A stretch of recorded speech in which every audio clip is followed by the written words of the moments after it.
Ini banyak sekali yang menarik yang ingin saya tanyakan, tapi nanti dulu kita baca dulu pertanyaan dari teman-teman di sini. Kita langsung masuk sesi tanya jawab ya teman-teman. Saya bacakan dulu beberapa pertanyaan. Ini ada pertanyaan untuk keluarganya Abdul Razak Mami Delima.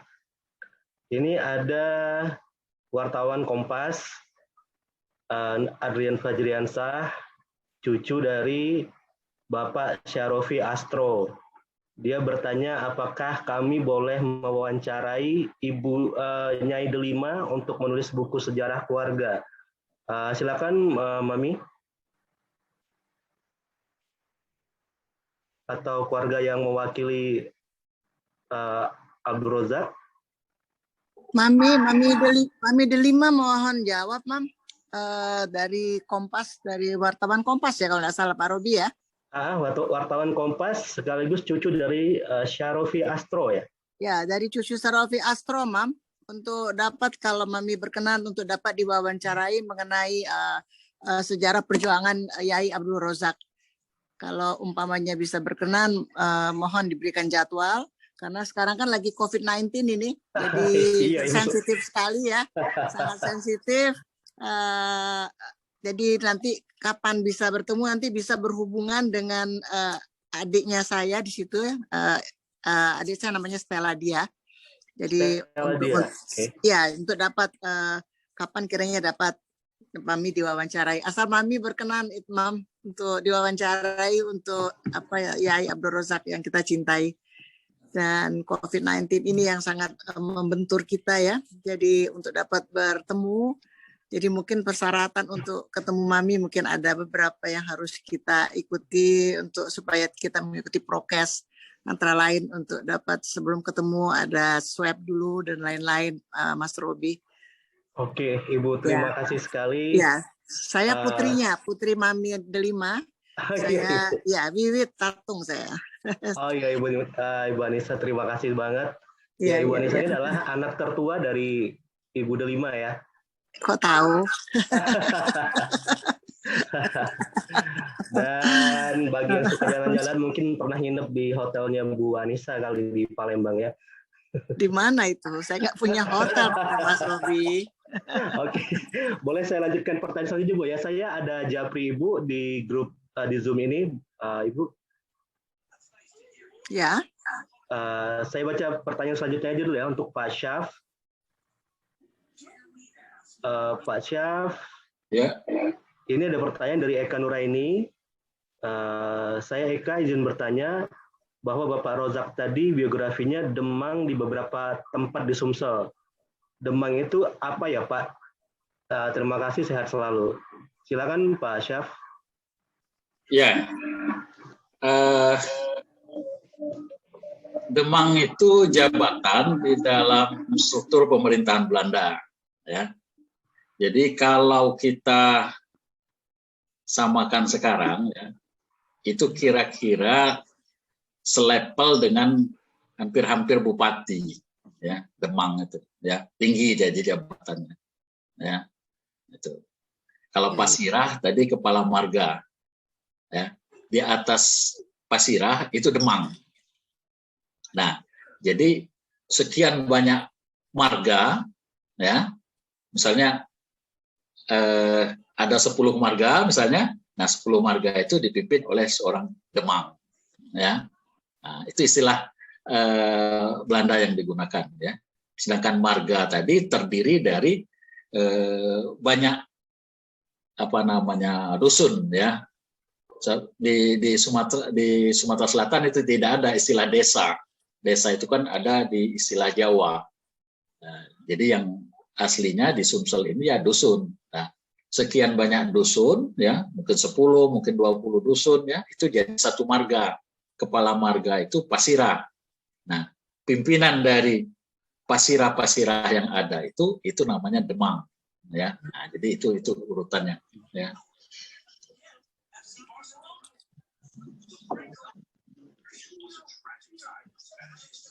Silakan sekali lagi.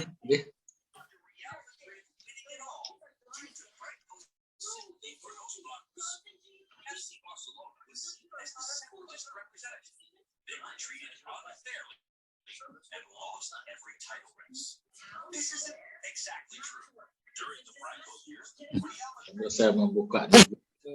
Boleh bicara? Ya, ya, silakan. Silakan. Moderator.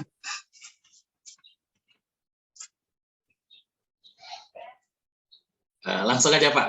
Mungkin moderator lagi ada hambatan. Baik. Terima kasih. Saya Aris Munandar. Cuma tertarik dengan sejarah perjuangan.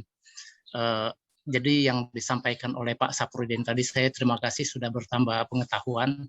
Karena sebelumnya saya ada baca berita-berita di media pada waktu itu soal kepahlawanan yang berasal dari Sumatera Selatan.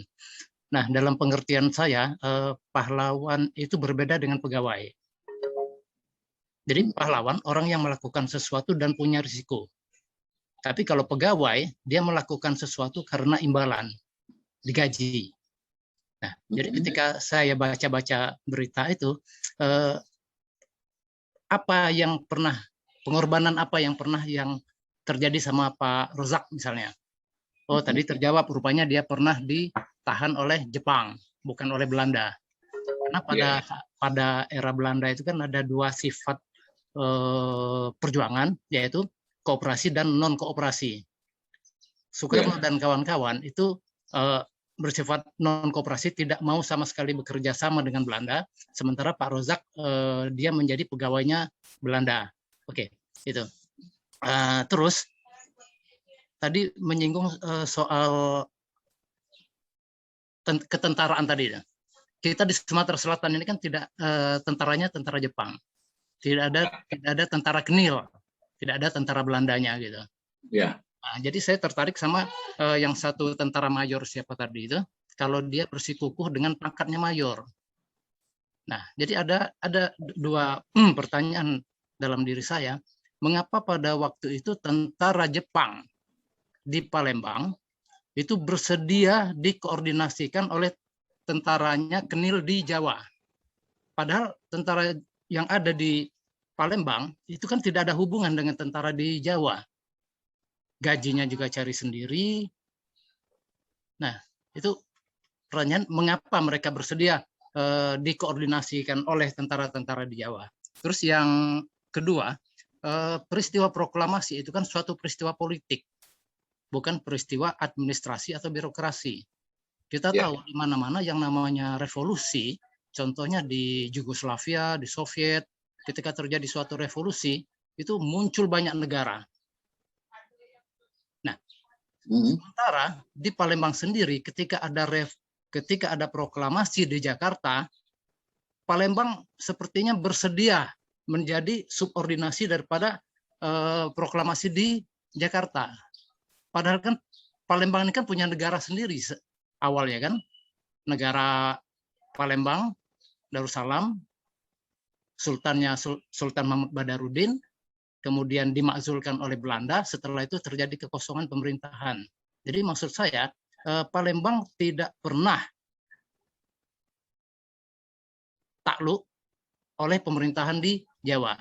Nah, pertanyaan saya buat Pak Saprudin yang kedua nih, kenapa pada waktu itu para pejuang Palembang itu tidak terfikirkan untuk membuat negara sendiri? Kenapa dia bersedia menjadi subordinasi daripada pemerintahan di Jakarta atau di Jawa? Terima kasih.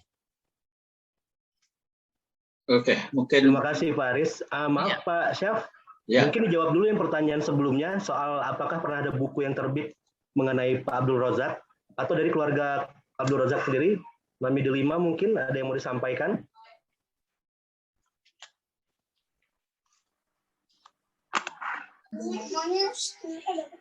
Atau Ibu Anissa, apakah pernah ada buku tentang Abdul Rozak yang pernah terbit, Ibu? Maaf. Sebentar. Mungkin yang bisa jawab itu Bapak Yus Abdul Rozak ya, karena itu kakak saya yang tua, sepupu saya, dari cucu Bapak Abdul Rozak yang tertua. Jadi mungkin bisa menjawabnya ya tentang buku Bapak Abdul Rozak. Baik, Pak Yus, silahkan. Apakah ada hadir di sini? Itu Assalamualaikum. ada di silakan Pak Yus, maaf ketutupan chat. Silakan Pak Yus. Gak apa-apa. Waktu kita menyusun untuk gelar pahlawan almarhum Haji Abdul Razak itu, kita juga udah susun buku itu. Ya. Nah, tapi sampai sekarang kita sudah ada buku itu, cuma tinggal penyempurnaannya. Nah, karena waktu itu buku itu diperlukan untuk salah satu persyaratan gelar pahlawan, kita susunnya agak terburu-buru. Tapi jadi selesai, buku itu ada. Nah, cuma belum kita berani keluarkan karena itu harus kita ada uji akademisi. Sudah itu kita mesti melakukan lagi survei yang lebih detail. Nah, kendala kita waktu itu. Nah, jadi kalau ditanya ada, tapi tidak sempurna. Belum sempurna. Belum sempurna. Sedikit lagi sempurna. Nah, belum sempurna karena kita menyempurnakan itu kita harus betul-betul ada survei, ada cek ke daerah. Sama satu lagi kita harus secara akademisi, bedah secara akademisi. Nah, itu yang belum sempat kita lakukan. Demikian keterangan kita. Oke. Terima kasih Pak Yus. Ya. Semoga bukunya segera terbit. Pak Syaf, ada tanggapan? Ya. Buku semacam katakanlah biografi memang pernah ada terbit. Kalau nampak. Ini kebetulan saya pegang bukunya. Iya. Ya, benar itu. Yang ditulis oleh almarhum Pak Johan.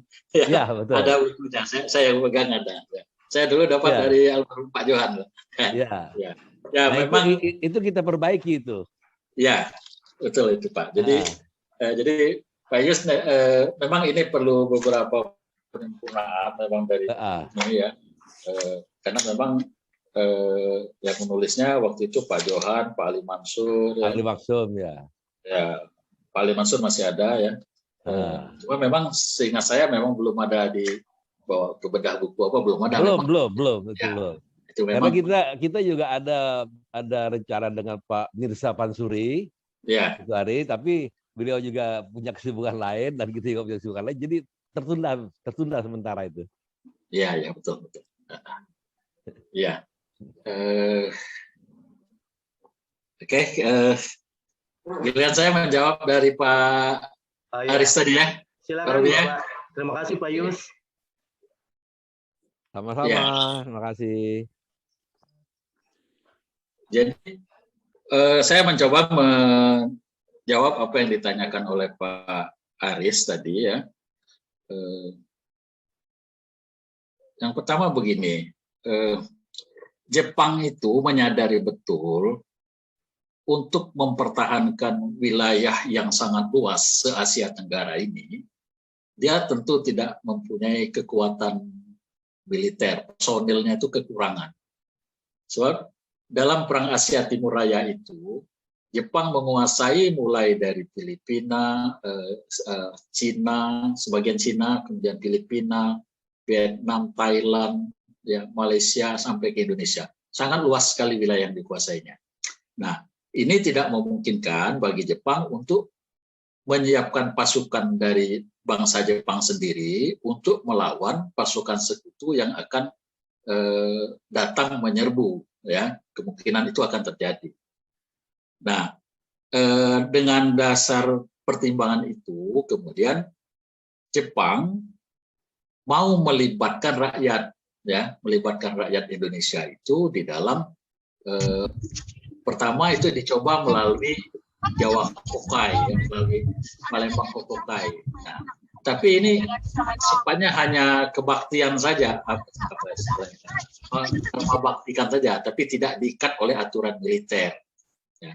Maka itu dalam tahun 43 ya, Jepang kemudian mengeluarkan satu keputusan untuk membentuk semacam pasukan reguler, katakanlah ya, yang diisi oleh putra-putra daerah setempat.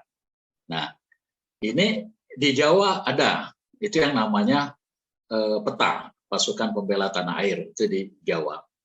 Nah, di Sumatera juga dibentuk oleh Jepang, tapi berbeda dengan di Jawa. Ya, Sumatera ini namanya Gyugun. Ya, kalau saya menyebut istilah Pak almarhum Pak Jarab, dia menyebutnya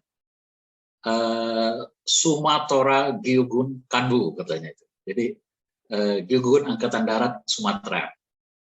Nah, Gyugun Angkatan Darat ini untuk Pulau Sumatera ada di 3 tempat. Di Sumatera Utara itu ada di daerah Farafat, ya. Kemudian di Sumatera Tengah itu ada di Bukit Tinggi. Nah, untuk Sumatera Selatan itu ditempatkan di Pagar Alam. Nah, lantas siapa saja yang bisa masuk? Nah, karena ini wilayah Sumatera Selatan, maka yang bisa masuk menjadi pendidikan, mengenyam pendidikan di Gyugun Pagar Alam ini, itu asalnya dari Jambi, dari Palembang, Bengkulu, dan Lampung. Jadi 4 keresidenan itu yang bisa masuk. Ya. Kemudian kalau Riau itu masuknya Sumatera Barat, masuk ke Bukit Tinggi. Ya. Jadi data terakhir kita, jumlah personil yang dari ex-Gyugun ini, itu sekitar 300-400 orang, sekitar itulah, sekitar 400 orang yang terdata oleh kita. Ya. Karena sangat sulit, tidak ada dokumen yang secara formal menyebutkan anggota Gyugun itu si A, si B, si C, itu tidak ada itu. Jadi kita waktu tahun 2002 itu mengeceknya dengan menghubungi anggota Gyugun. Nah, nanti kita tanya, kawan Bapak waktu pendidikan siapa? Nah, itu. Nah, misalnya Pak Jarab, kita tanya, siapa Pak kawan Bapak? Ada yang nyebut Makmun Murad, katanya. Nah, itu. Dari situ kita akhirnya menghimpun, dapatlah sekitar 300-an ex-Gyugun yang terdata. Kemungkinan ada yang tidak terdata, kemungkinan itu. Tapi itu data tahun 2002 hanya sebatas itu yang bisa kita kumpulkan. Nah, jadi Gyugun Angkatan Darat ini ditempatkan latihannya di Pagar Alam. Ya. Nah, sekarang tidak ada lagi tempatnya, itu sudah jadi lapangan depan SMA 1 itu ya, lapangan Merdeka itu dulu tempat apelnya katanya. Kemudian di Sumatera Selatan itu dibentuk juga Gyugun Angkatan Udara. Ada Gyugun Angkatan Udara. Nah, Gyugun Angkatan Udara ini pusatnya di Talang Betutu. Ya. Tapi saya pernah tanya, apa baik ilmu yang ditunjukkan di dalam Gyugun Angkatan Udara? Ya.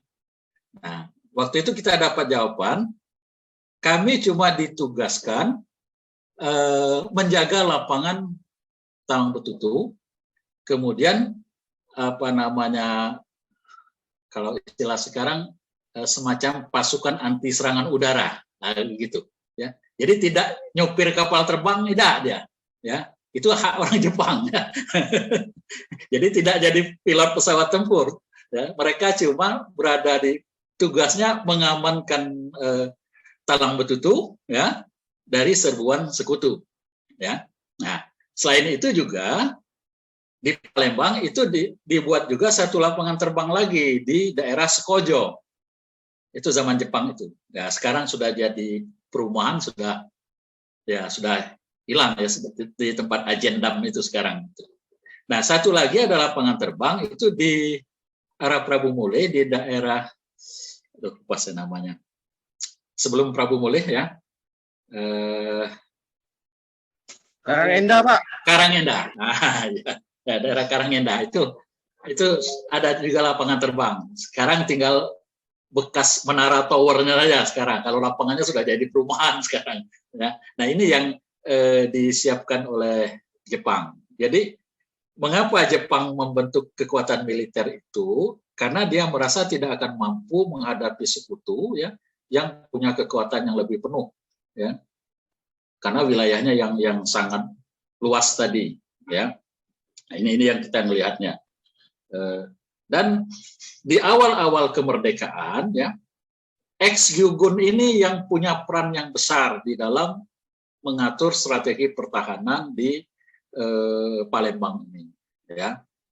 Itu. Dan memang kalau kita melihat dalam biodata dari ex-Gyugun ini, banyak yang memang jadi tokoh-tokoh besar, ya, seperti Pak Alamsa, Pak Muhammad Murad, ya, dan lain-lain, ya.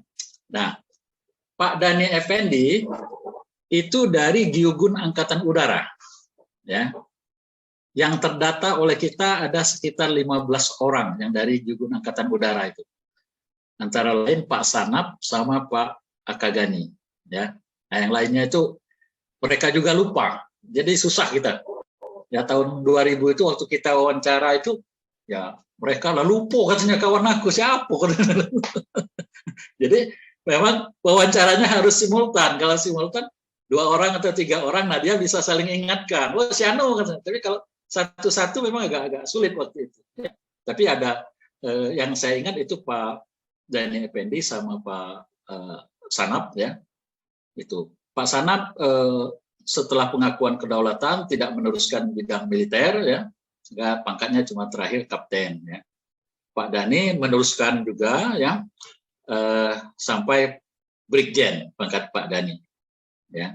Jadi tadi saya katakan dia pangkatnya mayor, ya. Ini termasuk mayor yang tidak mau turun pangkat ini. karena memang melawan orang ini, ya. Dibandingkan tentara yang lain nurut aja tidak mau, ya. Ya, mungkin ya kemungkinan, ya, karena dia merasa dari angkatan udara itu, mungkin angkatan udara kan orangnya tidak banyak, ya, itu. Dan memang posisi dia pada waktu itu dia komandan resimen, ya, jadi cukup tinggi di bawah Pak Bambang. Pak Bambang komandan divisi, dia apa namanya resimen, ya, resimen 17. Dan waktu perang 5 hari 5 malam Pak Dhani termasuk figur yang menentukan dalam peperangan, di mana dia bisa mengepung pusat Belanda di Caritas, ya, itu. Nah, itu saya dapat informasi dari Pak Letkol Aziz dulu, pernah saya wawancara, ya. Saya tidak tahu apa masih hidup apa enggak tahu lagi, ya, Pak Aziz ini, ya. Nah, dia cerita dengan saya begitu, ya. Nah, kemudian ya itu mungkin apa namanya, jadi ada. Dan apa istilahnya, Pak Dhani Effendi ini memang apa ya, diakui oleh kawan-kawannya yang lain yang sangat sebagai figur yang melawan, katakanlah gitu, ya. Ya, pertanyaannya Pak, kenapa yang lain ngikut perintah dari Jawa, padahal mereka kan membentuk diri sendiri, kan, bukannya diangkat atau di SK-kan oleh tentara-tentara dari Jawa, kan? Oh ya, gini. Jadi tadi ada saya singgung dalam bulan Oktober apa November, lupa saya bulannya, ya. Itu ada instruksi dari Presiden Soekarno untuk membentuk apa namanya TNI Sumatera, ya, membentuk TKR se-Sumatera. Jadi ada resminya di situ. Nah, maka itu secara struktur tentu dia berada di bawah apa namanya pusat juga, ya, di TKR Sumatera itu. Ya, nah, itu yang tadi saya katakan tadi, yang berperan tadi Pak Akagani itu dalam membentuk TKR Sumatera itu, ya. Nah, kalau saya kembalikan tadi ada tadi disinggung kenapa tidak berdiri sendiri, karena ada negara, ya, itu apa namanya di Palembang, ya. Nah, kalau yang namanya Kesultanan Palembang Darussalam, ya, itu berdasarkan data yang ada, data sejarah, ya, itu sudah dihapuskan oleh pemerintah Belanda tahun 1825. Jadi di dalam keputusan Belanda itu disebutkan sesudah dikeluarkan tahun 1825 itu tidak ada lagi yang namanya Kerajaan Palembang atau Kesultanan Palembang itu, ya. Tahun berapa, Pak? Tahun berapa, Pak? 1825. 1825, ya, Pak, ya. Ya, okay. 1825, ya. Ya. Nah, 1825 itu dikeluarkan oleh Belanda karena ada dasarnya. Dasarnya itu adalah surat penyerahan kedaulatan pemerintahan dari Sultan Palembang, ya, kepada Belanda. Namanya Sultan Ahmad Najamuddin Prabu Anom. Nah, tahun 1823 Sultan Prabu Anom ini menyerahkan kekuasaan pemerintahan kepada Belanda. Jadi kalau mungkin secara hukum 1823 itu sudah hilang Palembang ini, ya. Nah, cuma Belanda biarkanlah dulu, karena tidak mungkin mau menghapuskan secara langsung, tidak mungkin, ya. Sehingga 1825 itu baru dihapuskan Kesultanan Palembang itu, ya. Jadi hapusnya 1825. Nah, itu yang Kesultanan Palembang itu. Sehingga tidak memungkinkan lagi, ya, kita untuk katakanlah membentuk negara sendiri, ya, yang lepas dari Jawa, katakanlah, ya, itu tidak memungkinkan. Dan memang waktu itu kalau dilihat, ya, semangat nasionalisme dari tokoh-tokoh di daerah itu semuanya menginginkan adanya Negara Kesatuan Republik Indonesia, NKRI, ya. Apalagi dalam bulan September itu Jogja sudah memberi contoh, ya.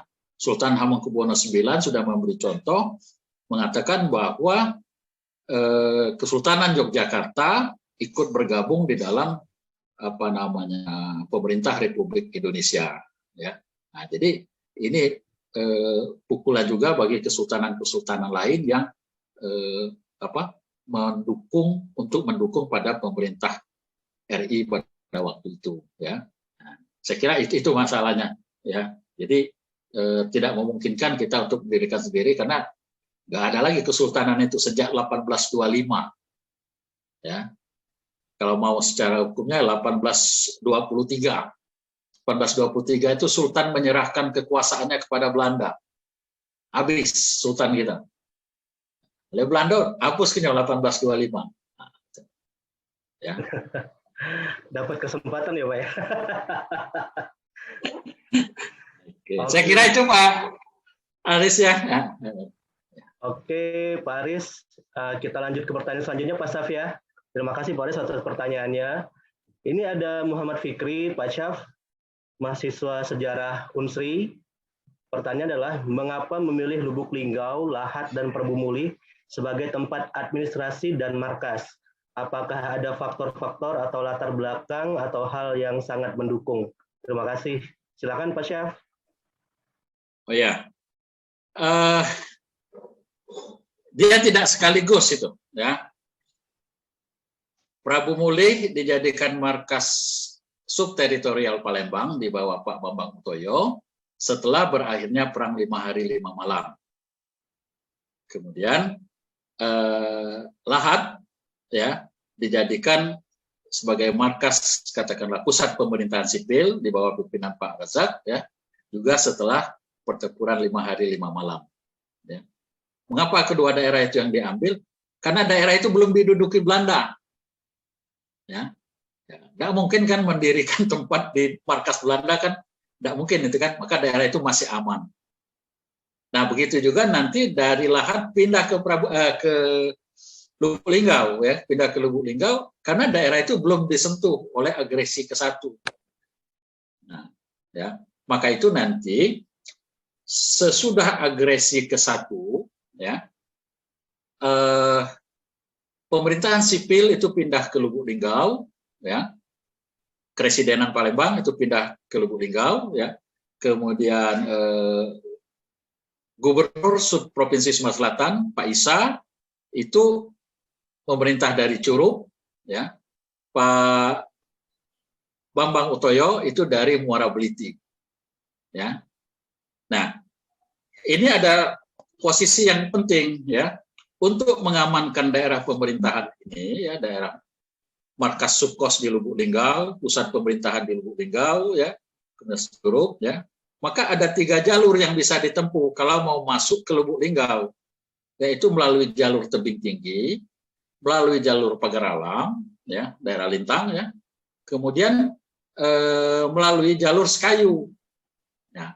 Nah, maka itu pusat kekuatan kita sesudah agresi pertama, ya, itu ditempatkan di 3 daerah itu, ya. Itu. Daerah Mangunjaya ditempatkan, kemudian Muara Beliti, ya, Muara Beliti, Tebing Tinggi, sama Pagar Alam, ya, untuk menghambat jangan sampai Belanda masuk ke Lubuk Linggau, ya. Nah, memang dalam kenyataannya nanti Lubuk Linggau bisa diduduki Belanda juga, karena Belanda punya pesawat tempur, kita tidak punya. Nah, itu kelemahan kita di situ, ya. Jadi modal kita nggak punya pesawat, cuman ada meriam anti serangan udara, itu pun dalam jumlah yang terbatas, ya, sehingga nanti dibombardir daerah-daerah itu, akhirnya kita mundur lagi, ya, mundur ke Curug, nanti yang Kresidenan Palembang mundur lagi ke daerah sampai ke Tanjung Sakti nanti, ya. Jadi mundur semua itu, karena kalau tidak mundur dihantam dengan bom-bom yang dilakukan oleh Belanda itu, ya. Jadi kemenangan Belanda itu dalam agresi 1 maupun agresi kedua, karena dia punya pesawat tempur, dia punya, ya, dia bisa menjatuhkan bom, sementara kita tidak punya, ya. Nah, itu pasukan anti serangan udara juga terbatas, ya. Barang boleh rampasan, ya, belum ada beli, ya. Nah, itu yang saya kira, ya, itu untuk pertanyaan tadi, ya. Oke, Pak Syaf, terima kasih. Kak Muhammad Fikri mungkin cukup menjawab, ya, pertanyaannya. Selanjutnya Pak Syaf ada lagi nih, kayaknya nyambung dengan pertanyaan yang sebelumnya. Ketika daerah di Sumsel ini menjadi negara Sumatera Selatan, bagaimana posisi Arozak, Akagadi, dan lain-lain, Pak? Silakan Pak Syaf. Oh ya,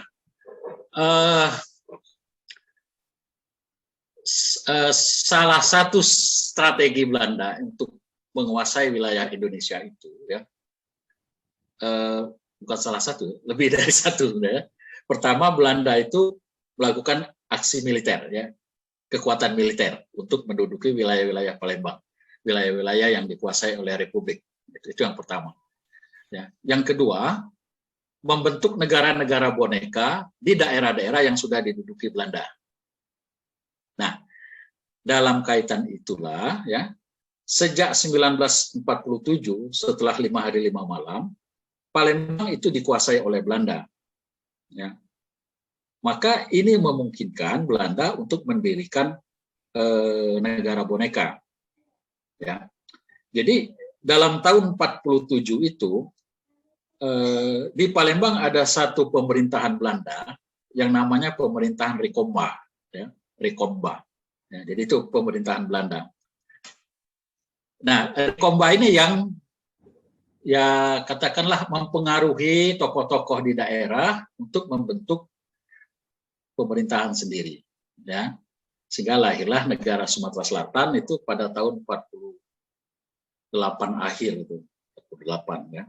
Tapi tidak lama ini, ya, negara Sumatera Selatan ini, karena ya kita harus akui ada beberapa figur di dalam masyarakat kita yang bisa dihasut, diajak kerjasama oleh Belanda, ya, sehingga terbentuklah nanti negara Sumatera Selatan dengan wali negaranya Pak Abdul Malik, ya, ada juga Pak Raden Nakib, ada juga Pak Hanan dan lain-lain, ya, banyak juga itu. Nah, mereka ini yang nanti membentuk negara Sumatera Selatan, ya. Jadi negara Sumatera Selatan ini cuma ada kekuasaannya itu di Palembang saja, ya. Di luar Palembang itu dikuasai, de facto dikuasai oleh Kresidenan Palembang, ya. Jadi Kresidenan Palembang tetap jalan untuk daerah-daerah di luar kota Palembang, ya. Nah, nanti akhirnya setelah pengakuan kedaulatan, ya, negara Sumatera Selatan ini bubar dengan sendirinya, ya, karena tidak mendapat dukungan dari masyarakat, ya, sehingga nanti dia bubar negara Sumatera Selatan ini, ya. Nah, ini yang, ya, salah satu catatan yang kurang bagus, ya, dalam sejarah kita. Di satu sisi ada pejuang, di sisi lain ada juga yang pro Belanda, ya. Ini negara Sumatera Selatan itu. Ya. Nah, itu sebabnya nanti ketika konferensi meja bundar nanti, ya, itu disepakati bentuk negara itu adalah RIS, Republik Indonesia Serikat. Nah, Republik Indonesia Serikat ini mengakomodir negeri-negeri atau negara-negara yang dibentuk oleh Belanda gitu, dalam Republik Indonesia Serikat. Jadi ada 16 negara bagian. Republik Indonesia itu salah satu dari 16 negara bagian itu. Jadi ada negara Pasundan, ada negara Jawa Timur, ada negara Jawa Barat, ya, macam-macam itu ya. Nah, itu bergabung di dalam suatu ikatan federal, ya. Nah, negara federal itu nanti digabungkan di dalam Republik Indonesia Serikat nantinya. Jadi ada pola yang kita lihat dari cara Belanda untuk mengotak-atik, katakanlah melakukan, ya, merusak sistem yang sudah ada, katakanlah itu, dengan mendirikan negara boneka itu, ya. Jadi itu produk Belanda, negara boneka itu, ya. Di Sumsel itu tidak jalan, ya. Oke, terima kasih Pak Syaf. Menarik ini ya, dinamika polemik yang ada di masa itu. Itu pertanyaan dari Pak Jekri Sepriadi. Sekarang ada pertanyaan dari Pak Andi Pasa, Pak Syaf. Dari konflik yang terjadi di wilayah Sumatera Selatan ini, apakah memberikan pengaruh terhadap negosiasi yang sedang dilakukan maupun yang akan dilakukan oleh para diplomat Indonesia di dunia internasional? Silakan Pak. Pada waktu itu ya? Iya, pada waktu itu. Iya. Ya, sangat besar pengaruh Sumatera Selatan atau Sumatera secara umum lah ya, dalam negosiasi perundingan. Ya. Nah, maka itu salah satu tokoh yang dilibatkan dalam perundingan Linggajati itu Pak Akagani. Pak Akagani diajak oleh Syahrir untuk berunding dalam katakanlah tim perunding menghadapi Belanda. Ya. Nah, kenapa Pak Akagani yang diangkat? Yang diminta tidak misalnya Mr. Tengku Muhammad Hasan yang waktu itu gubernur Sumatera misalnya, ya. Nah, itu tidak diangkat karena yang tahu persis bagaimana kondisi di Sumatera, khususnya Sumatera Selatan ini adalah Pak Akagani. Ya. Selain itu ada nilai jual, ya. Sumsel khususnya, ya, ini kan daerah yang kaya. Nah, daerah yang kaya ini jadi apa istilahnya, bahan untuk negosiasi di dalam perundingan itu, ya. Jadi kalau melihat dari perundingan Linggajati, ya, Pak Akagani ikut terlibat di situ, ya, maka Belanda secara de facto mengakui wilayah Indonesia itu atas Sumatera, Jawa, dan Madura, ya. Jadi itu yang kita lihat, Sumatera, Jawa, Madura. Nah, kenapa harus mengakui? Ya, karena pertimbangan Belanda, ya, daerah ini adalah daerah-daerah yang kaya, ya, yang perlu memang untuk ditampung sementara dulu, ya. Nah, makanya itu nanti dalam perkembangan lanjutan nanti dibentuklah negara RIS itu nantinya, ya, yang tahun 49 cuma berumur beberapa bulan, ya, karena tahun 50 sudah kembali lagi kita ke bentuk negara kesatuan RI nanti tahun 50 itu, ya. Jadi itu ada modal kita, ya, modal itu apa namanya untuk negosiasi itu karena kekayaan kita, ya, dan kekuatan militer kita juga ada, ya. Sebagai gambaran, tentara di Sumatera itu, ya, sudah punya uniform militer tahun 47 itu sudah punya, dibanding dengan Jawa yang masih pakaiannya belum punya uniform. Nah, ini salah satunya, ya, hasil dari penyelundupan minyak yang dilakukan oleh Pak Akagani bekerjasama dengan Tongju dan kawan-kawan yang di Singapura, ya. Nah, jadi ada barter, minyak dibarter dengan pakaian, dengan senjata, ya, untuk kepentingan Republik waktu itu, ya. Jadi Tongju termasuk figur yang cukup besar perannya dalam membantu masa-masa perjuangan kemerdekaan itu, ya. Ya, pemasok itu ya Pak, ya, pemasok senjata untuk para pejuang ya Pak ya. Ya, termasuk senjata itu ya. Cuma dia nggak ngasih duit 2 triliun ya. Pak Syaf. Oke, ini masih ada sekitar 3 atau 4 pertanyaan lagi. Saya bacakan berurutan, nanti ada yang langsung bertanya, Pak Marwah dan Yueka. Saya baca dulu pertanyaan dari Mas Nanda Arya Wijaya. Bagaimana cara dan media yang digunakan oleh para pemimpin militer dan pemimpin sipil dalam hal koordinasi dan komunikasi di wilayah Sumatera? Karena ada 3 pembagian wilayah, di mana pada saat perjuangan fisik semua serba terbatas. Kurang lebih begitu Pak Syaf, soal cara dan metode komunikasi ini Pak. Ya, media komunikasi yang ada pada zaman itu ya hanya ada telegram ya, sering disebut radio ya. Nah, itu cuman itu ya, belum ada HP ya. Jadi itulah alat komunikasi antara daerah dengan pusat. Nah, mengapa terbentuk 3 provinsi tadi ya, 3 subprovinsi tadi? Kontak komunikasi dengan Muhammad Hasan yang ada di Sumatera Barat itu agak sulit ya, karena ya banyak faktor lah ya. Melalui kurir tidak mungkin ya, karena transportasi ya. Tapi yang bisa dilakukan dengan Jakarta kontak, karena informasi dari Jakarta itu bisa masuk langsung ke Palembang ya, karena ada kantor berita yang dibuat pada masa Jepang ya. Nah, kantor berita itu yang bisa menangkap informasi dari pusat ya. Jadi yang unik, subprovinsi Sumatera Selatan ini itu tidak tunduk di bawah Gubernur Sumatera ya. Dia langsung tunduk di bawah pemerintah pusat. Nah, itu. Ya. Jadi apa instruksi pusat, laporan-laporan dari pemerintah daerah di Sumatera Selatan itu langsung ke pusat, ya, tidak melalui Gubernur Sumatera. Sehingga Gubernur Sumatera itu hanya mengurusi wilayah subprovinsi Sumatera Utara dan subprovinsi Sumatera Tengah. Cuma 2 itu. Sumsel nggak mau. Ya. Nah, memang ada pendapat Pak Kagani ada pendapat yang mengatakan Pak Kagani itu mau menunjukkan bahwa dia lebih kuasa daripada Gubernur Sumatera. Nah, itu ada juga pendapat ya.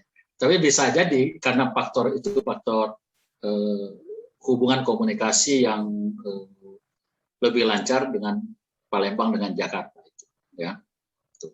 Jadi ya faktor hasil bumi juga itu sangat mempengaruhi ya. Oke. Itu yang saya lihat ya. Ya selain melalui kurir, tapi kalau kurir tidak. Yang masih sulit. Oke, Pak Syaf. Jadi itu mungkin sudah cukup terjawab Pak Arya ya. Nah, ini pertanyaan terakhir sebelum kita mulai pertanyaan langsung.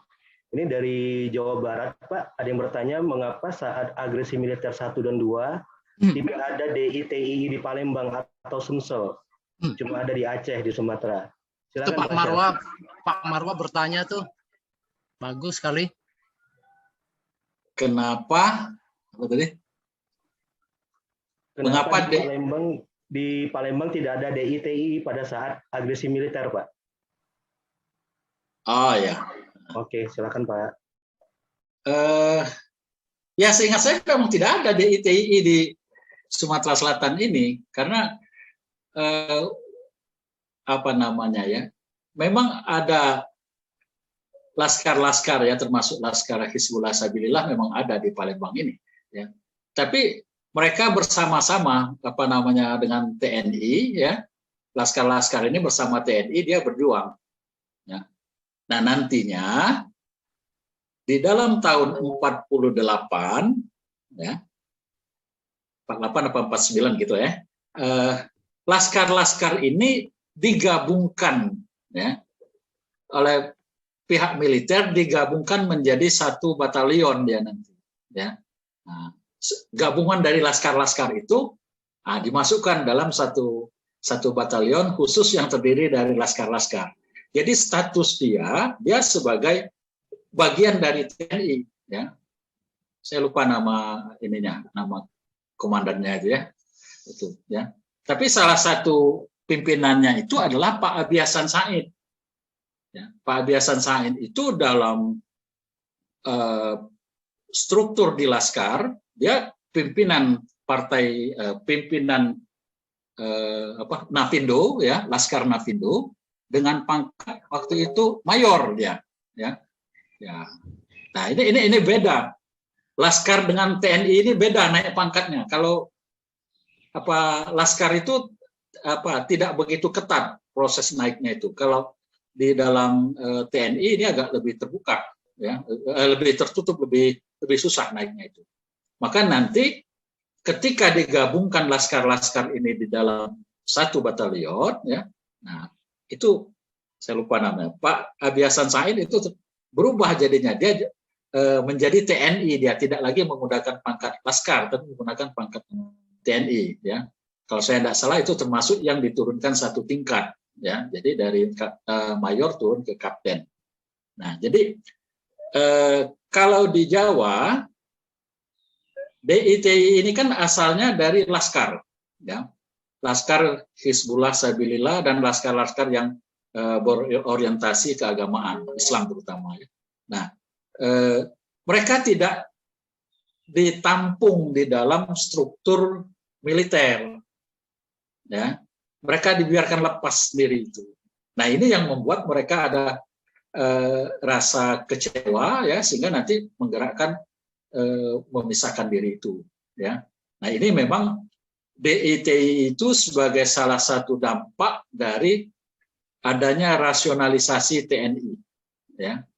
Jadi salah satu keputusan di dalam rasionalisasi TNI itu ya, laskar-laskar itu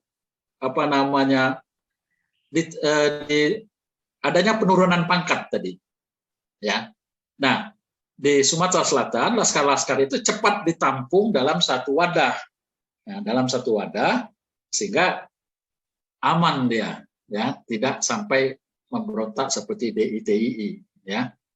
Tuh. Kedua, memang laskar yang ada di Sumatera Selatan ini itu tidak sebanyak dengan yang di Jawa ya.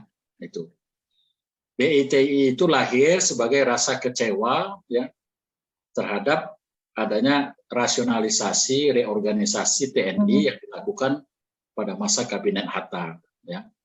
Nah, mereka tadinya komandan jadi anak buah misalnya, tadinya kapten turun jadi kopral misalnya ya, karena diutamakan basis pendidikan.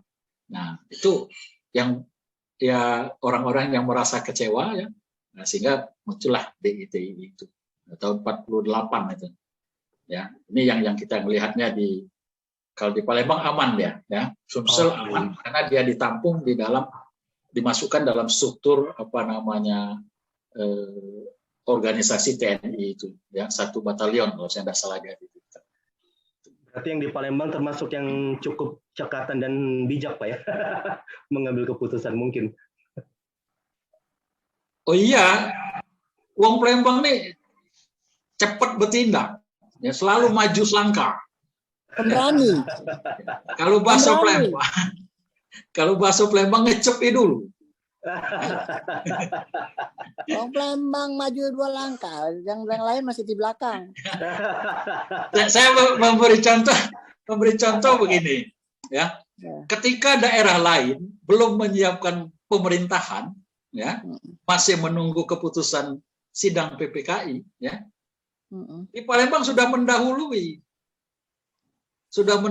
membentuk pemerintahan. Pak Kagani sudah membentuk pemerintahan. Aku residen katanya. Aku kepala pemerintahan.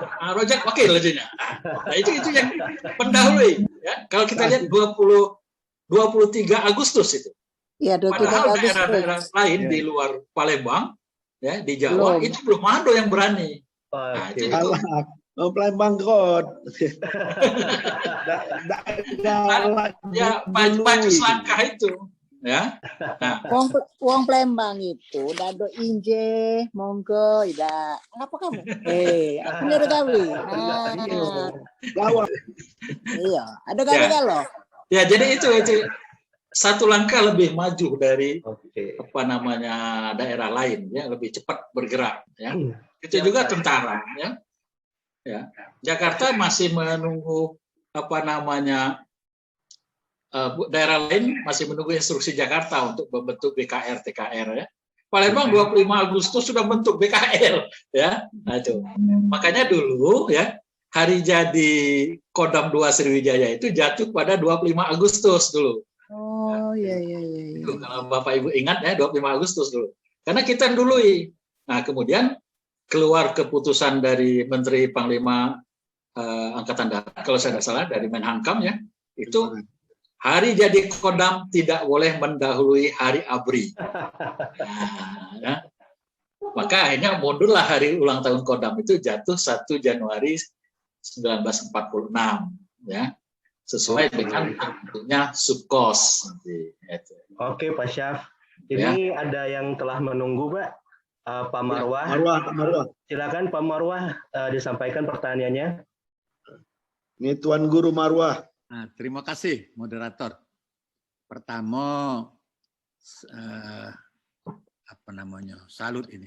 Ada webinar yang diselenggarakan oleh Masyarakat Sejarah. Yang kedua, nyapa para tokoh ini banyak nian. Tapi aku sapa yang paling tua, yang paling senior, Mami Delima. Sudah itu ada tokoh Ketua TP Sriwijaya ini. Adinda Sudirman Dubri, itu penerus tentara pelajar. Dia megang bongkot tentara pelajar. Kemudian yang mewakili keluarga didikan Kak Marwah. Yang mewakili keluarga Pak Gani, Adinda Priyanti Gani. Yang ketiga, aku salut ada sejarah berjalan ini. Pak Safrudin ini luar biasa. Aku nak bertanya, apakah ada buku yang Bapak yang pacak kami sharing, kami baca, dan kalau ada di mana, mohon kaget dijawab. Sudah itu yang keempat, untuk menghormati jasa para pahlawan ini. Kalau aku tidak salah, Pak Gani sudah jadi pahlawan nasional, tapi Pak Residen Rozak itu belum, ya? Ya Pak Yus, ya? Belum Om, karena tidak tahu persyaratannya apa lagi yang kurang itu kami jadi sudah 3 kali diperjuang. Lagi nunggu buku itu. Pada kesempatan ini aku sampaikan kepada Pak Safrudin, Pak Yus Rozak, mari kita lagi kan ini, mumpung gubernurnya masih hangat, sedusun juga barangkali dengan Pak Rozak, ini digeber lagi, diusulkan. Dan kalau aku tidak salah, di pusat ini Wong Baturajo juga melok yang berperan di menentukan tokoh nasional, pahlawan nasional, yaitu Profesor Jim Lee. Ya, iya. Pemberian gelar pahlawan. Pahlawan. Barangkali momentumnya ini pacak kita pakai. Jadi aku mengingatkan baik dengan Pak Safrudin dan Pak Yus Rozak dan keluarga Pak Rozak. Kalau mungkin juga membuat museum macam keluarga Pak Gani, Pak Aka Gani. Insya Allah. Insya Allah, ya. Insya Allah. Mohon maaf, kepotong dikit, mohon maaf. Mengenai gelar pahlawan Yai Rozak, itu kita baru pacak maju ke lagi kalau undang-undang di Kementerian Sosial itu berubah. Sebab undang-undang itu cuma pacak maju ke 2 kali. Nah, kita 2 kali maju ke gagal. Gagalnya di mana, Yus? Gagalnya di prosedur dari ini dia itu didiskusikan oleh 13 wong yang terpilih, diantaranya ada 8 dari sejarawan, 5 dari Pusat Sejarah ABRI. Nah, pada waktu itu 2014 itu kita Yai itu berbarengan dengan gelar pahlawan yang diajukan oleh keluarga Soeharto, almarhum Presiden RI kedua. Sudah itu keluarga almarhum Gus Dur. Nah, sehingga tim panitia dari penentuan gelar ini nggak mau diintervensi, mereka independen, betul-betul independen. Sehingga dipindahkanlah mereka ke Ujung Pandang untuk menghindari intervensi-intervensi. Nah, dari itu hari ada 15 pengajuan gelar. Nah, yang terpilih 9. Almarhum Haji Abdul Razak nomor 10. Aduh. Nyaris. Aku kejar alasannya apa sampai aku minta surat resmi dari Kemensos itu hari dan ditandatangani oleh ke-13 orang sejarawan itu. Dari 13 itu 5 menyetujui, 3 ragu-ragu, 4 tidak menyetujui. Sehingga alasannya satu, almarhum Haji Abdul Razak masih di bawah bayang-bayang Akagani. Nah, itu jadi alasan mereka. Nah, karena sudah 2 kali aku coba. Masih bisa nggak kita maju lagi? Sebab mereka masih sejarawan ini mengatakan kalau ada data-data baru yang lebih akurat, dia bilang. Coba. Nah, dari Kemensos mengatakan nggak bisa lagi karena undang-undangnya hanya boleh 2 kali. Nah, jadi sampai waktu itu pernah ketemu dengan Menhan Bapak Riamizar itu, kita ceritakan itu. Oh, kalau begitu ya nggak bisa, itu mesti ke presiden katanya kan. Tapi ini udah undang-undang. Satu-satunya jalan ya harus dirubah dulu undang-undangnya. Nah, itu kendalanya. Oke. Tapi bukan berarti stop kan? Kalau Pak cari terus jalan-jalan lain. Kita akan berusaha paling tidak kita menerbitkan buku almarhum. Ya. Itu silakan generasi muda yang mengkoordinir ini, kami nge-backup. Siap, terima kasih. Jadi aku kira Wiwit pacak menghubungi Profesor Jimli, nanya ada kemungkinan ada jalan lain. Ya, Om. Barangkali insyaallah pacak dibantu. Ya, itu baik Pak Moderator, Pak Safrudin, tolong kalau ada buku Bapak itu tadi mana nyarinya, di mana ketemunya. Assalamualaikum warahmatullahi wabarakatuh. Yuk, ini masukkan Wiwit dan Kak Yus. Wiwit dan Kak Yus. Ini penting kita meng-approach ke Profesor Jimli. Beliau juga kan tokoh nasional yang ahli tata negara. Mungkin karena beliau ada dalam tim itu, bisa jadi beliau nanti mengajukan supaya ada perubahan ketentuan itu. Jadi kita meng-approach itu untuk kepentingan kita. Gitu. Beliau itu sangat concern soal masalah itu. Terima kasih. Saya juga besok lusa kalau ketemu beliau, saya juga akan bisikkan tentang ini. Tolong. Kalau tokoh sentra pelajar lah ngomong tuh aman, Yus. Oh, siap. Kalau di dia. Yakin. Insya Allah. Ini buat kan Sabudin, punya ada enggak? Oke, Pak Syaf, sebentar. Ini buat keluarga Pak Abdul Razak nih, sebagai gambaran aja bahwa beliau tuh orang penting, tapi ada nama jalan besar di Palembang pakai nama beliau, tapi pengetahuan teman-teman di Palembang dan di akar rumput sangat rendah mengenai sosok Abdul Razak.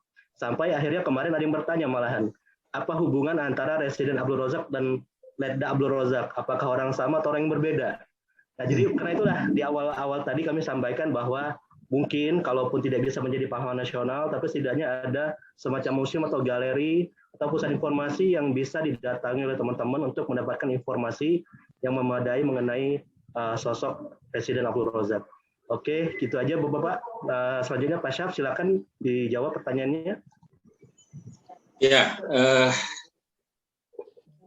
apa yang disampaikan oleh Pak Yus ya sudah terangkum, itulah yang mau saya jawab sebetulnya. Karena kemarin waktu tahun 2014 yang termasuk yang mengusulkan itu ya, tim yang waktu itu pas ngadakan seminar apa-apa ya, itu saya masuk di situ ya. Jadi kuncinya sebetulnya di undang-undang itu. Kalau undang-undang itu diganti ya atau direvisi, jangan jadi cuma 2 kali itu. Kalau 2 kali ngajukan pertama, kedua ditolak, ya selesai, nggak bisa lagi. Nah ya, jadi mungkin ya, nah itu urusan orang hukum mungkin itu gimana caranya supaya direvisi mungkin undang-undang itu. Kemudian juga ya tentu persyaratannya itu memang cukup berat di dalam apa namanya undang-undang itu ya, sehingga agak sulit kita untuk mengajukan itu ya. Tuh, kita coba tembus itu ya, tapi ternyata ya mereka tidak bisa menerima itu. Karena itu seperti kata Pak Yus tadi, selalu dikatakan salah satu alasannya bahwa Pak Rozak itu dalam perjuangannya berada di bawah bayang-bayang Akagani. Jadi ya apa namanya, seolah-olah kalau dia cuma menerima perintah dari Akagani, seolah-olah kasarnya begitu. Nah, itu tidak bisa dijadikan alasan itu, Pak Safruddin. Tapi nyatanya kan tidak seperti itu kan. Ya, makanya itu sebetulnya itu yang kan luar biasa cari baik itu. Iya, perjuangannya luar biasa, pengorbanan juga biasa, harta dan material juga cukup besar ya dari keluarga Yai Abdul Rozak. Kami cucu-cucu juga sangat mengetahui ya. Jadi kalau dibilang bayang-bayang itu saya rasa tidak mungkin Bapak Akagani akan memilih Yai Abdul Rozak sebagai penggantinya. Sementara tadi sudah disampaikan ada Pak Isa dan lain-lain. Jadi begitu pahamnya Pak Akagani itu kompeten daripada Yai Abdul Rozak. Jadi saya rasa dia menyerahkan itu sebagai residen pada saat itu karena beliau almarhum tahu bahwa Bapak Haji Abdul Rozak itu mampu dalam memimpin keresidenan karena sudah dari sejak awal karir dia sebagai pejuang itu sudah terlihat. Jadi saya rasa kalau kata-kata bayang-bayang itu saya rasa itu harus dihapuskan. Itu tidak mungkin ya. Itulah. Itu yang dari kesan kami seperti itu. Itu yang dari tim di Jakarta itu, Bu ya. Iya, karena mereka tim Jakarta tidak pernah melok tahu ya tentang Sumatera Selatan. Hanya menilai dari secara teoritikal aja, secara tertulis gitu. Jadi insya Allah mudah-mudahan undang-undang ini bisa kita mohon kepada Bapak Jimli untuk membantu kita. Karena bangsa yang besar adalah bangsa yang menghargai pahlawannya, kalau menurut saya seperti itu. Mantap. Ya. Ibu Wiwit. Ya mungkin ini juga Bu, bukan hanya dari gubernur, tapi dari pihak DPR juga harus turun ini, DPRD provinsi ya, itu yang harus turun ya. Kalau yang sudah-sudah itu kelihatannya itu jalan sendiri dari dari Kementerian Sosial itu ke gubernur, itu yang jalan ke Jakarta. Jadi kelihatannya di DPR kurang begitu greget lah itu untuk memperjuangkan itu. Nah, itu DPR kita ya Pak Sumsel. DPR provinsi ya. Provinsi. Ya, itu juga perlu. Tapi tadi sudah disampaikan Pak Dudi tadi, ya alangkah bagusnya juga kalau ada semacam ya tatap muka lah pertemuan dengan DPRD ya itu untuk mengusulkan kembali mungkin tokoh Pak Rozak atau tokoh lain nanti yang bisa. Sebab miris kita Sumsel ini pejuangnya banyak, cuma yang diakui oleh pusat cuma 2 itu yang rasanya cukup banyak ya yang di kita ini dari daerah Pagar Alam, dari daerah Kompring juga banyak itu yang muncul ya. Betul. Ya. Kalau saya tambahkan dikit, ada sedikit wacana waktu tahun 2018 itu akan Dinsos Palembang akan membuat suatu aturan untuk mengangkat atau memilih gelar pahlawan daerah. Nah, di antaranya itu adalah yang pertama urutannya almarhum Haji Abdul Razak, sudah itu almarhum bapaknya Alex Nurdin ini. Nah, tapi itu nggak jalan. Nggak tahu kenapa. Kita udah siap waktu itu. Ya, mungkin begini dia, Pak Yus. Seingat saya itu, karena saya pernah baca itu memang dari Pemprov itu sudah mengeluarkan semacam apa istilahnya perda atau ya tentang pahlawan daerah itu. Nah, cuma memang pelaksanaannya yang belum ada. Belum ada. Oh. Karena begini, di daerah ini, di Sumsel ini belum ada yang namanya TP2GD kabupaten. Nah, itu. Kabupaten. Ya, yang ada TP2GD provinsi yang ada itu. Itu pun juga saya tidak tahu apa masih diakui atau SK gitu. Berapa tahun yang lewat itu? Iya, nggak ada kabar lagi. Itu 2018 itu. Kalau dia di daerah itu ada TP2GD tingkat kabupaten, nah nanti dia bisa berjenjang TP2GD kabupaten mengusulkan, kemudian naik ke provinsi, baru bisa ke persetujuan gubernur, nanti bisa ke pusat. Itu jalurnya itu seperti itu. Begitu. Nah, sekarang masalahnya itu ya itu belum ada actionnya ini. Dari alhamdulillah almarhum Haji Abdul Razak dapat bintang Mahaputra kelas 1. Ya. Dapat. Oke. Pak Yus, Pak Syaf, boleh kita lanjut ke pertanyaan terakhir? Silakan. Oke, Mbak Eka Nuraini, silakan mengajukan pertanyaan secara langsung. Oke, baiklah, makasih Bang Robi. Izin Bapak, saya Eka mau tanya nih sama Pak Syafruddin. Ya. Jadi saya pernah baca buku nih Pak, saya juga lupa buku apa, entah itu e-book atau buku sejarah, bahwa ketika Belanda itu sudah menyerah pada perang 5 hari 5 malam itu, mereka tetap diperbolehkan tinggal di kota Palembang dengan radius berapa kilometer. Nah, di daerah saya itu ada tugu 5 hari 5 malam yang di lapangan Pebem.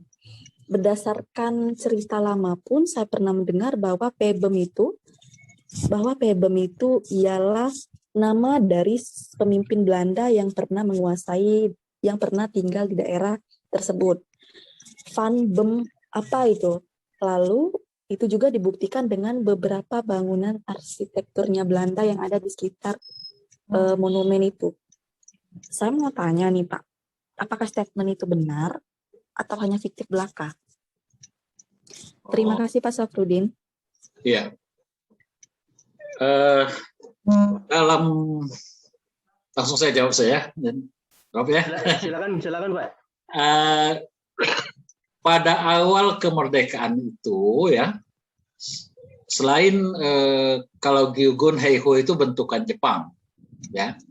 Nah, untuk memenuhi kebutuhan personil tentara kita, maka oleh pihak militer kita, ya katakanlah TNI, ya, itu membentuk satu lembaga pendidikan militer, ya, lembaga pendidikan opsir, ya. Nah,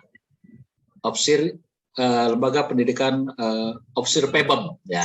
Jadi Pebem itu pada masa revolusi itu pernah menjadi tempat pelatihan tentara, ya, tentara Republik, ya, sekitar tahun 45-46 itu nggak bisa antara lain itu yang keluaran dari situ almarhum Pak Kasim Jaki itu antara lain ya. Nah, kemudian ada lagi beberapa tokoh, tapi tidak banyak itu, ya, tidak banyak. Nah, pemimpinnya waktu itu Pak Bambang Utoyo, ya, ada Pak Riyakudu juga yang melatih katakanlah pemuda-pemuda waktu itu yang mau jadi tentara. Nah, itu yang di Pebem, ya. Kalau waktu 5 hari 5 malam, seingat saya di Pebem tidak terjadi pertempuran. Tidak ada pertempuran di Pebem itu. Sebab pertempuran dalam 5 hari 5 malam itu terjadi di pusat kota. Nah, kemungkinan, ya, kemungkinan ini ya.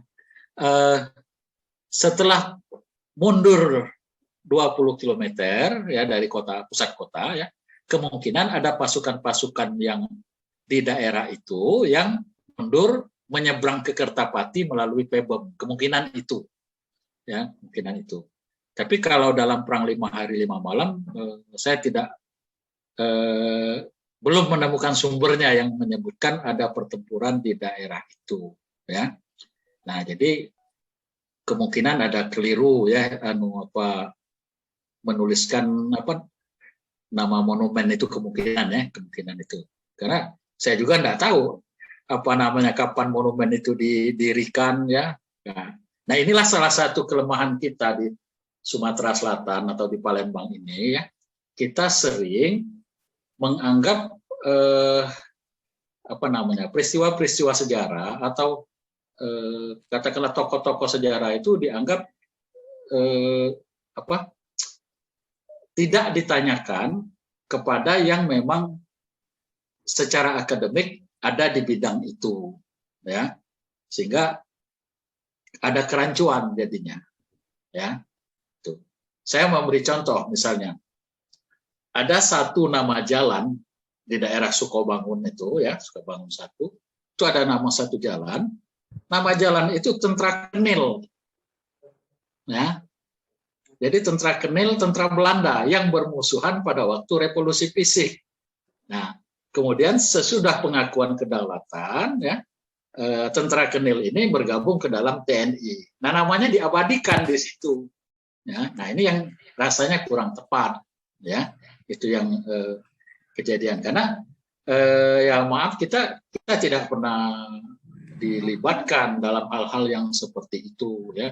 Memberi nama jalan atau apa-apa itu, ya pokoknya dari Pemda setempat lah katakanlah yang menganggap itu wewenang dia, sehingga tidak lagi urun rembuk mana yang lebih tepat. Nah, itu tidak sampai ke situ, ya. Nah, ini sehingga terjadi beberapa kekeliruan, misalnya itu yang kita lihat, ya, termasuk penulisan nama jalan juga itu ada yang keliru juga, ya. Misalnya nama Pak Barlian itu ditulis Burlian, nah itu salah, ya. Burlian itu dokter, ada Burlian Abdullah dokter. Kalau Pak Barlian, ya kolonel pangkatnya, itu satu, ya. Panglima ya Pak, ya. Ya, termasuk nama Pak Rozak juga itu keliru, di depan PTC itu ada petunjuk jalan itu, nama jalannya Abdur Rojak, pakai J, bukan Z, ya. Nah, ini ya apa yang buat Namo tidak ngerti bahasa atau mana udah tahu juga. Jadi itulah malak aku protesnya, Pak. Ya, jadi memang malak aku protesnya bekala 4 kali aku ngaju ke minta dibenerin, takut ke ini kata tanggapan sudah aku diam ke. Ya benar itu, Pak. Saya pernah nyampaikan waktu ada tempoh hari ada rapat waktu tentang cagar budaya di Pemda Kota, ya, di Pemkot Palembang, itu sudah saya sampaikan, itu banyak kekeliruan nama jalan itu. Nah, tolong DPR yang nyelenting ke pemerintah, ya. Karena kalau saya kan tidak punya kekuatan, DPR yang nyelenting, benerin, modalnya tidak ada besar itu tuh. Iya benar. Nah itu, tapi itu ya yang sering istilahnya terabaikan sering, itu yang hal-hal yang sepertinya kecil tapi punya pengaruh yang besar, gitu, ya. Itu yang kita lihat yang ada. Ya, Pak Pasa, boleh nggak saya ikut bicara, Pak Pasa? Ya. Mohon izin. Siapa nih? Ya. Ini dengan Eva Yanti. Oh, Yanti. Rozak, ya. Boleh mungkin ya. Pak Safarudin, mungkin saya tanyakan Pak Safarudin, mungkin saya tambahkan sedikit Pak Safarudin.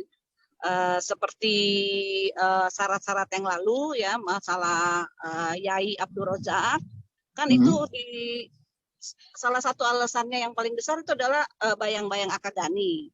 Yeah. Nah, bisa nggak nanti dibantu seandainya undang-undang itu bisa kita dapat berubah, itu mungkin poin yang paling penting yang harus kita kita bahas, Pak, bahwasanya itu bukan bayang-bayang akadani, mungkin begitu ya, Pak, ya. Pak Safrudin, itu mungkin tambahan dari saya. Terima kasih Pak. Ya, saya tentu akan sangat mendukung Bu kalau ada hal yang seperti itu ya. Kita revisi lagi ya. Kita berikan argumen yang kuat bahwa Pak Kagani itu bukan berada di bawah bayang-bayang ya, tapi dia memang punya aktivitas yang menunjukkan kegiatan dia di dalam masa revolusi itu ya. Iya, betul. Ya, kita perlu nanti kalau memang undang-undang itu berubah ya kita usulkan lagi ya. Pokoknya asal aku sehat aku siap Pak Yus. Ya. Assalamualaikum. Terima kasih Pak, terima kasih. Terima kasih Pak Syaf.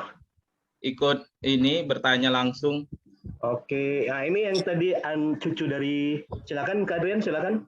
Ya, Assalamualaikum warahmatullahi wabarakatuh. Saya Adrian Fajriansyah, sekarang bekerja di Harian Kompas. Mungkin ini sekaligus media silaturahmi ya. Mungkin tidak banyak tidak ada yang mengenal saya di keluarga Abdul Rozak mungkin karena saya juga cuma cucu atau cicit ya. Tapi ini mungkin tatap muka pertama saya dengan keluarga Abdul Rozak ya, yang sangat menurut saya terlepas dari gelar pahlawan atau tidak itu sepak terjangnya sangat luar biasa. Saya sendiri anak cucu dari Muhammad Saropi Astro, cicit dari Muhammad Yusuf, kakak kandung dari Residen Abdul Rozak. Jadinya kita satu dulur di bawah naungan Pangeran Muhammad Ali. Nah, mungkin menarik sekali tentang cerita Abdul Rozak ini. Kalau di keluarga saya sendiri menjadi kebanggaan yang sering diceritakan gimana beliau dulu sepak terjangnya dan sering mengunjungi buyut saya Muhammad Yusuf di Pakjo.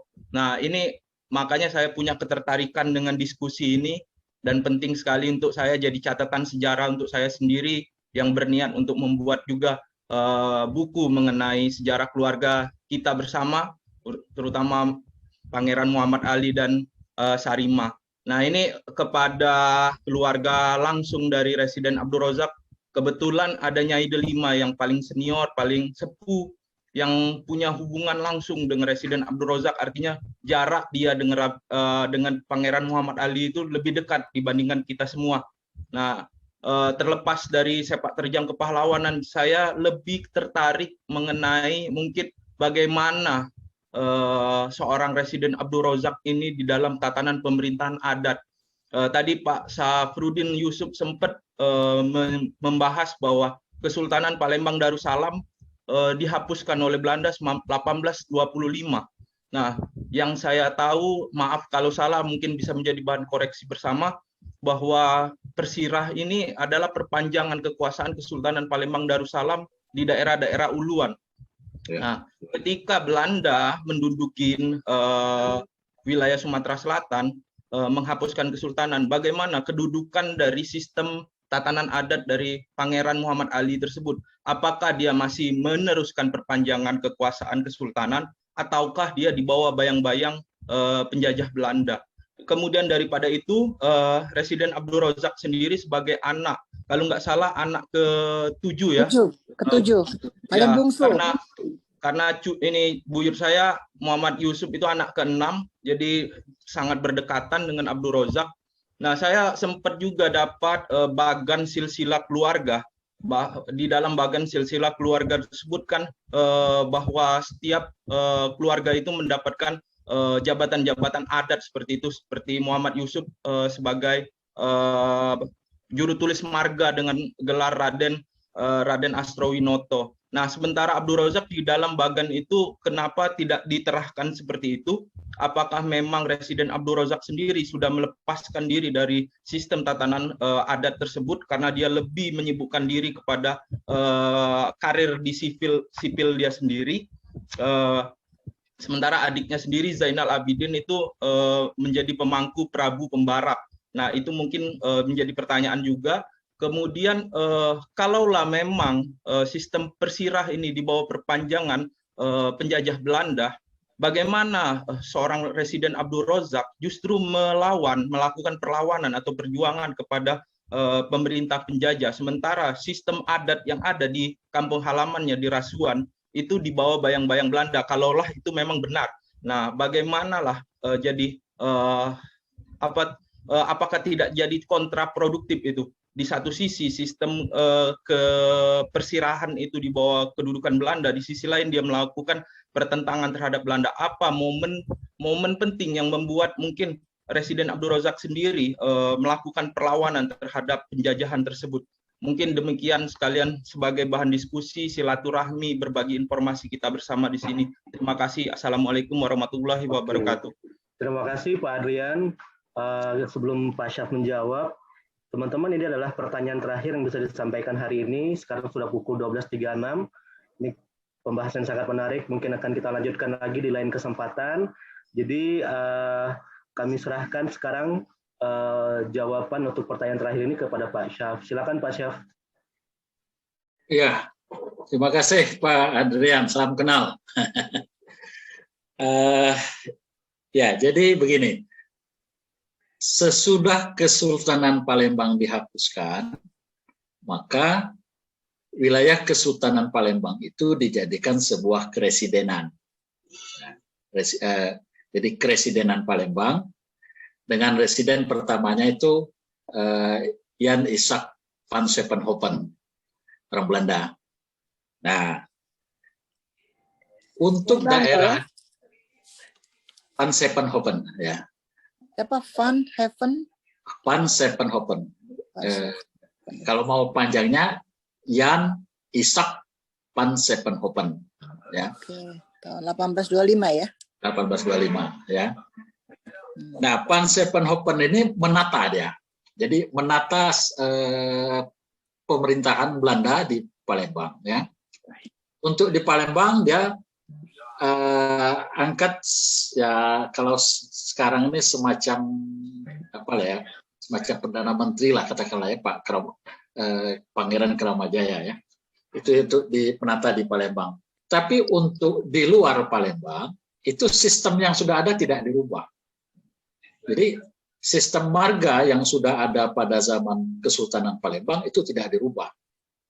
Hanya kalau tadinya dia berpihak kepada Sultan, maka sekarang dia mengabdikan dirinya itu kepada Belanda.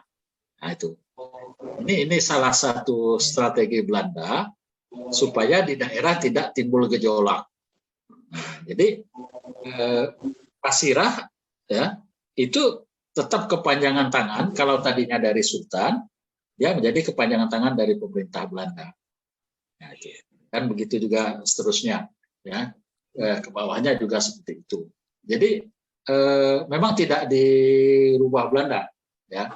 Nah, sistem marga ini kan baru berubah sesudah keluarnya Undang-Undang tahun 78 kalau saya tidak salah. Undang-Undang desa itu ya, yang mau disamakan seluruh Indonesia jadi desa.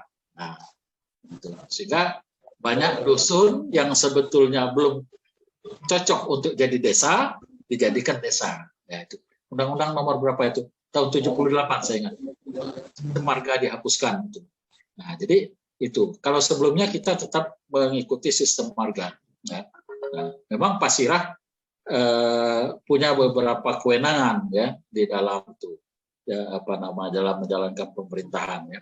Salah satunya misalnya untuk menghidupi katakanlah sumber penghasilan marga itu ada yang disebut dengan hutan marga. Jadi hutan marga itu nanti dikelola oleh Pasirah untuk membiayai operasional marga setempat ya. Itu yang ada. Nah, kalau sekarang tentu marga itu sudah dihapuskan, sekarang sudah menjadi desa semua. Itu dasarnya. Ya. Jadi ya cuma berubah tuan saja, tadinya pada Sultan berubah menjadi kepada Belanda ya. Nah, saya kira itu Pak Adrian ya, dari segi sistem itu ya, birokrasinya itu. Oke, Pak Syaf, sudah cukup? Ya. Oke, terima kasih sekali Pak Syaf, terima kasih sekali buat teman-teman yang sudah bertanya. Ini sangat menarik sekali temanya dan waktunya memang ternyata kurang panjang ya, mungkin nanti kita bikin lagi yang lebih menjurus lagi. hari ini, tapi kita cukupkan dulu sampai di sini. Terima kasih ke teman-teman yang sudah hadir dari keluarga Bapak Aka Gani, Bu Yanti Gani, dan dari keluarga Pak Abdul Rozak yang ramai sekali hari ini di sini. Senang melihatnya, kami sebagai orang awam kami merasa tersanjung sekali karena kami adalah kolektif Sahabat Cagar Budaya ini adalah kolektif sejarah yang akar rumput. Kami bergerak sendiri mandiri mendanai kegiatan kami, tapi tahun ini kami kerjasama dengan Museum Sultan Mahmud Badarudin II sehingga bisa bikin beberapa seri acara talk show dan webinar seperti ini yang menghadirkan narasumber yang seperti Pak Syaf bilang yang memang memiliki kompetensi untuk berbicara sejarah atau setidaknya sangat paham dengan apa yang dia bicarakan.